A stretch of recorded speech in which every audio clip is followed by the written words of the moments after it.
Good morning, students. In our last class, we have read about the chapter Footprints Without Feet. That is chapter number 4 of your resolution book, which will carry 10 marks in your board exams. A few chapters has been deleted, like chapter 3, Growing Up in Pains, has been deleted. And again, chapter number 5, The Purple Jar, has also been deleted. So now today we are going to read about chapter 6, which is Feast of the Dead, मृत्यु भोज जिसे हम हिंदी में कहते हैं. Feast of the Dead is chapter number 6 of your resolution book. This is a chapter which we are going to deal today. So now first read out the theme of the chapter. In the story Feast of the Dead, the author wants to tell us the adverse effects of poverty on people. Poverty leads people to lead a miserable life. It makes one's life hell. The poor have to bear many severe difficulties. He also makes us aware of the sudden arrival of a catastrophe. We should be ready to cope with such a situation. Besides, the author tells us that we ourselves are responsible for our sufferings. In the story Feast of the Dead, Durson's family had to cope with very tough time only because of their poverty. The family was dying due to hunger. But Durson's wife Gulnaz did not make a hard effort to face such situation. Instead, she kept waiting for good time. So she was responsible for such a stressful situation. देखो students, Bill Gates ने एक बात कही थी या कही है कि तुम गरीब जन्म लेते हो, इसमें तुम्हारा कोई दोष नहीं है. तुम गरीबी में मरते हो, इसमें संपूर्ण रूप से तुम्हारा दोष है. गरीबी में जन्म लेना जो है वो हमारे हाथ में नहीं होता है. जन्म, मृत्यु, शादी, ये तीन चीज़ कहते हैं कि ईश्वर पहले से ही तय कर रखा होता है. जन्म, मृत्यु और शादी. आपकी शादी किससे होगी, आपका जन्म किस परिवार में कहाँ कैसे होगा, आपकी मृत्यु कहाँ किस तरह से होगी, ये सारी चीज़ें तय होती है. इसमें हमारा कोई वश नहीं चलता. तो इसीलिए इन तीनों चीज़ों को स्वीकार करने में ही बुद्धिमानी होती है. मृत्यु हमारे अपनों की होती है, बहुत दुख होता है हमें, लेकिन अंततः हमें वो स्वीकार करना ही पड़ता है और जीवन में आगे बढ़ना पड़ता है. समय वो भी आता है जब हम खुद मृत्यु के शिकार होंगे. तब हमारे जो वंशज होंगे उन्हें भी वो स्वीकार करना होगा और उन्हें भी अपने जीवन में आगे बढ़ना होगा. यही तो जीवन है. बिल गेट्स की कही बात कि मृत्यु की गरीबी में आप जन्म लेते हो, उसमें आपका दोष नहीं है, क्योंकि जन्म लेने वाला बच्चे के हाथ में कुछ नहीं होता कि वो कैसे और कहाँ जन्म लेगा. लेकिन वो बच्चा अपने कर्मों के द्वारा आगे अपनी गरीबी को व्यवस्थित कर सकता है, गरीबी को ख़त्म कर सकता है. और बहुत ज़्यादा अमीरी भी नहीं तो कम से कम इतना अमीरी तो वो पा ही सकता है कि वो भूखा कम से कम ना मरे. ये जो चैप्टर है फीस्ट ऑफ द डेड, इसमें हमें ये दिखाया गया है कि गरीबी किस तरह से इंसान के जीवन को झकझोर के रख देती है और उलट पलट के रख देती है. गरीबी बहुत ख़राब चीज़ है. गरीबी इंसान के जीवन को नर्क बना देती है. इस कहानी में गुलनाज नाम की एक औरत है जिसके पति की डेथ हो गई है. पति की डेथ के बाद गुलनाज जो है वो 2 बच्चों को पालने की जिम्मेदारी उसके ऊपर जब आती है, वो उस चीज़ को ठीक से संभाल नहीं पाती. पति की अचानक से मौत और मौत के कारण आई हुई आर्थिक समस्या, उसे वो ठीक से झेल नहीं पाती है. और यही कारण है कि वो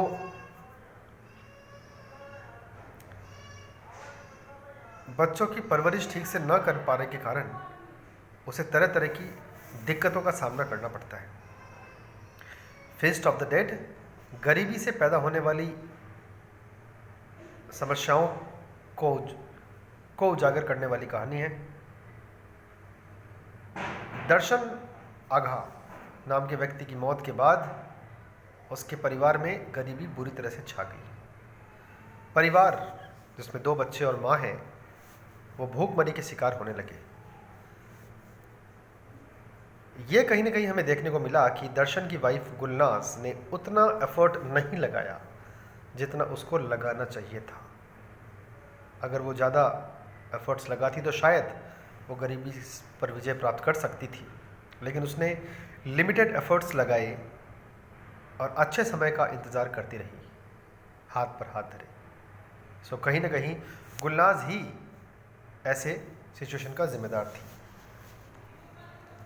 अब इसकी समरी हम पढ़ते हैं, इसका सारांश हम पढ़ते हैं।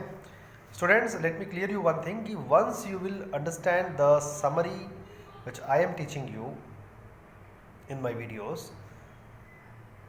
and along with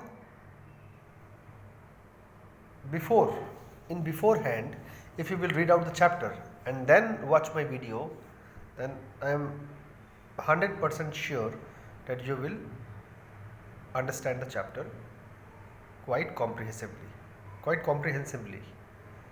अगर आपने एक बार चैप्टर को रीड आउट कर लिया और रीड आउट करने के बाद आपने मेरा वीडियो देखा, तो मैं यकीन के साथ कह सकता हूँ कि आपको चैप्टर समझ में आ जाएगा। So my instruction is to read out the chapter at once. पहले बिफोर हैंड पहले आप चैप्टर पढ़ो, रीडिंग करो उसका, और फिर मेरी वीडियो को देखो। Now feast of the dead का शॉर्ट समरी ये है। The effects of the chilly winter changed the lifestyle of the people. People did not want to go outside unless they had urgent work. Darshan Agha's capital and profession. Darshan Agha's entire capital consisted of 2 water cans and a pole with a chain dangling from either end. Every morning Darshan Agha set out to a fountain to fetch water and sold it in the street. He kept going to and fro between the fountain and the houses the whole day. From this work his earnings were so meagre that he barely made both ends meet. So his wife Gulnaz also earned some money by washing clothes of her neighbors. एक गरीब दंपत्ति की कहानी है ये। कहानी भी उस समय की जब बहुत कड़ाके की ठंड पड़ रही है। ठंड इतनी कि लोग स्पेशली रात के समय, शाम के समय घर से बाहर तभी निकलते हैं, या इवन सुबह में भी घर से बाहर तभी निकलते हैं जब कोई इमरजेंसी वर्क होता है, कोई काम होता है, अत्यंत ज़रूरी काम हुए बिना कोई भी आदमी घर से बाहर नहीं निकलता है। इतनी ठंड का मौसम चल रहा है, और उस ठंड के मौसम में एक दंपत्ति है, एक फैमिली है, दर्शन आघा और उसकी पत्नी गुलनाज की। दर्शन आघा और गुलनाज दोनों बेहद गरीब दंपत्ति है। दर्शन आघा का काम क्या है?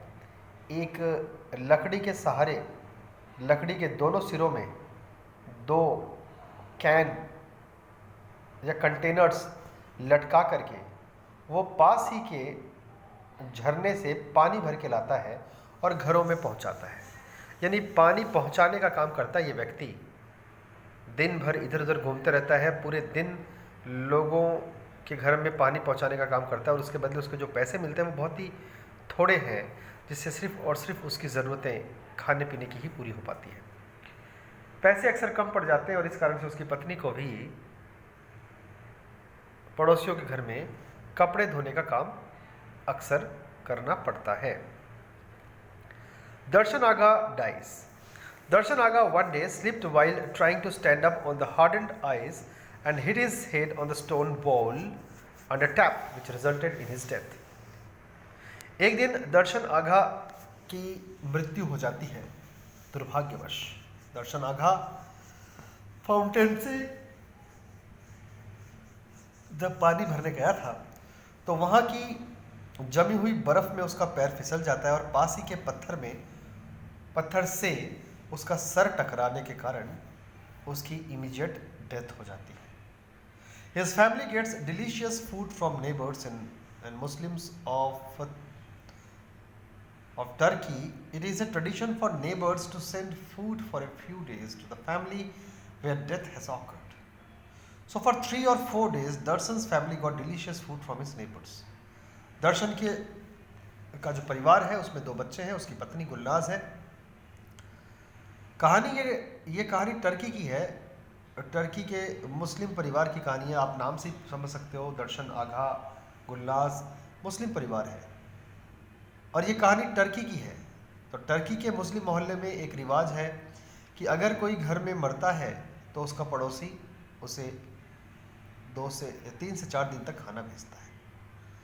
तो पड़ोसी घर में खाना भेजता है 3 से 4 दिन तक अगर कोई घर में मरता है। तो दर्शन का परिवार जो है वो दर्शन आगा की डेथ होने के कारण पास ही का एक पड़ोसी अमीर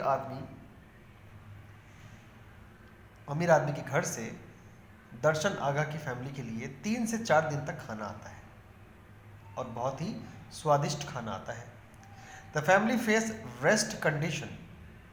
When neighbors stopped sending food to Darshan's family, the family started leading a tough life. They had to sleep on empty stomachs and became very weak. The younger boy told her mother that he was dying due to extreme hunger. अब देखो 3-4 दिन तक तो family ने enjoy किया। अब enjoy किया in the sense पिता की तो मौत हो गई थी, तो एंजॉय करने का वैसे तो कोई मतलब नहीं है, लेकिन हाँ टेस्टी खाने को उन्होंने ज़रूर उन्हें पसंद आया वो टेस्टी खाना 3-4 दिन तक और उनका पेट भी भरा। परिवार तो ये खुद ऐसा है कि जो अक्सर भूखे सोता है, लेकिन खैर उनका पेट 3-4 दिन तो भरा और बहुत अच्छी तरह से भरा। लेकिन 3-4 दिन बाद जब पास के मुस्लिम परिवार से खाना आना बंद हो गया, एक वाइट हाउस सफ़ेद बड़ा मकान का परिवार था मुस्लिम, उसके घर से खाना आता था, बहुत ही टेस्टी खाना। जब आना बंद हो गया तो ये फैमिली जो है बहुत दुखदाई स्थिति में आ गई और मुश्किल हालात में आ गई। अब इन्हें खाली पेट सोना पड़ता था। अब ये बीमार रहने लग गए, काफ़ी कमज़ोर हो गए। 2 लड़कों में जो छोटा लड़का था उसने अपनी माँ को कहा कि माँ अगर ऐसा ही रहा तो वो तो मर जाएगा। Neighbors stopped sending food to Darshan's family. The family started leading a tough life. ये हमने पढ़ लिया। Gulnaz sends her older son to a grocer. Gulnaz sent her older son to Bordeaux, a grocer, to bring some food items on credit. The older boy went to the grocer and ordered a pound of rice, a pound of flour and a pound of potatoes, but the grocer refused to give these items on credit and the boy had to return empty handed. माँ ने दिमाग लगाया और अपने बड़े बेटे को पास के किराने की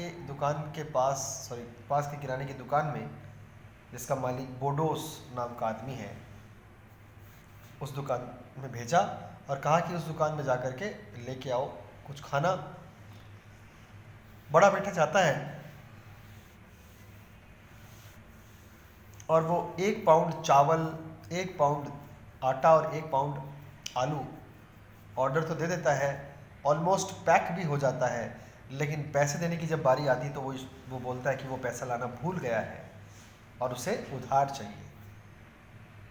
सुन करके बोडो मना कर देता है और स्ट्रिक्टली बोलता है कि वो उधार नहीं देगा। The older boy catches cold and fever. While coming back to his house in chilly cold, the older boy caught cold. His mother put a blanket and the clothes that she found in her house on his trembling body. After about 2 hours, the boy's cold came to an end, but then he caught a high fever. Gulnaz tried to cool his burning body with her cold hands, but his fever did not come down. वो बड़ा लड़का जो वहाँ से आ रहा है, वो बड़ा लड़का जो वहाँ से खाली हाथ आ रहा है, आने के बाद चूँकि बहुत कड़ाके की ठंड में वो किराने की दुकान में गया था और कड़ाके की ठंड में वापस आ रहा था और उसका जो कोट था वो भी फटा पुराना था, जो पूरी तरह से उसकी ठंड को मिटा नहीं पा रहा था। ठंड सहते सहते जाना, ठंड सहते सहते आना, थोड़ी दूरी पर रहा था उस किराने की दुकान, वो जो किराने की दुकान थी वो उसके घर से कुछ दूरी पे थी। तो कड़ाके की ठंड में जाते और आते हुए वो लड़का जो था, बड़ा लड़का, वो बीमार पड़ गया और उसको बुखार हो गई या उसको सर्दी जुकाम हो गया और दुर्भाग्यवश तेज बुखार हो गई। गुलनाज ने पूरी कोशिश की उस बच्चे की जो है बुखार को मिटाने की, लेकिन उस बच्चे की बुखार उतर ही नहीं रही थी। अब इसके बाद मैं आपको थोड़ा सा जो है खुद से बता रहा हूँ, थोड़ा सा इनकम्प्लीट है यहाँ पे, तो मैं इसको कंप्लीशन दे रहा हूँ अपने तरीके से, because I have already read the chapter my self, तो मैं इसका कंप्लीशन आपको बता रहा हूँ, जस्ट कीप लिसनिंग। तो गुलनाज ने पूरी कोशिश की अपने बड़े बच्चे को बुखार से निजात दिलाने के लिए। उसने ठंडे हाथ लगाए, बहुत कोशिश की, लेकिन उस बच्चे का बुखार कम ही नहीं हो रहा था। लगातार उसका बुखार बढ़ता हुआ प्रतीत हो रहा था। हालांकि वो बच्चा अभी तो जीवित था, मरा नहीं था, लेकिन उसी समय उसका जो छोटा भाई है उसके दिमाग में एक अजीबोगरीब विचार आया, बहुत ही अजीबोगरीब विचार आया और बहुत ही शर्मिंदगी वाला भी विचार हम कह सकते हैं आया। उसने अपनी माँ को धीरे से कानों में कहा कि माँ, क्या भाई मर जाएगा? Mother, would my brother will die? ऐसा उसने कहा। तो मम्मी ने पूछा कि तुम ऐसी बातें क्यों कर रहे हो? Why are you asking this type of nonsense question? तब उस लड़के ने जो जवाब दिया, वो जवाब बहुत ही मार्मिक, बहुत ही दुख भरा था, और उस जवाब के साथ ही ये चैप्टर एंड होता है। उस लड़के ने जवाब दिया, छोटे लड़के ने अपनी माँ को, कि माँ, अगर भाई मर जाता है तो फिर से हमारे पास वाइट हाउस से या अमीर मुस्लिम परिवार से 3-4 दिन के लिए स्वादिष्ट भोजन आएगा। और इसके साथ ही ये चैप्टर कंप्लीट होता है। कहीं ना कहीं ये चैप्टर हमें ये बताता है कि गरीबी से बढ़कर कोई अभिशाप नहीं है। गरीबी बहुत बड़ा अभिशाप है, और इस अभिशाप को हमें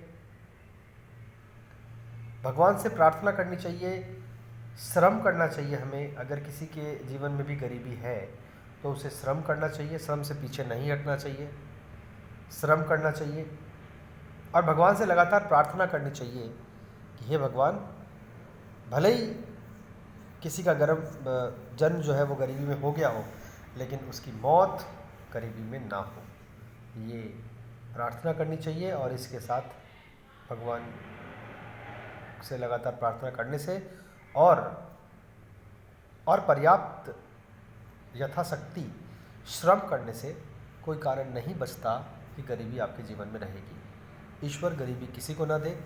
गरीबी वास्तव में बहुत दुखदाई होती है। यही इस कहानी में हमें कहीं ना कहीं दिखाई दिया है। So that is the end of the chapter student. और आपका बस वही काम है, चैप्टर रीडिंग, और do the initial 3 questions only, 1, 2 and 3, जो भी आपके टेक्स्ट बुक में कई सारे क्वेश्चंस दिए हुए हैं एक्सरसाइज के तौर पर। आपको शुरू के सिर्फ 3 क्वेश्चंस करने हैं इन योर ओन लैंग्वेज। ठीक है? That's all for today. Have a nice day and thank you very much.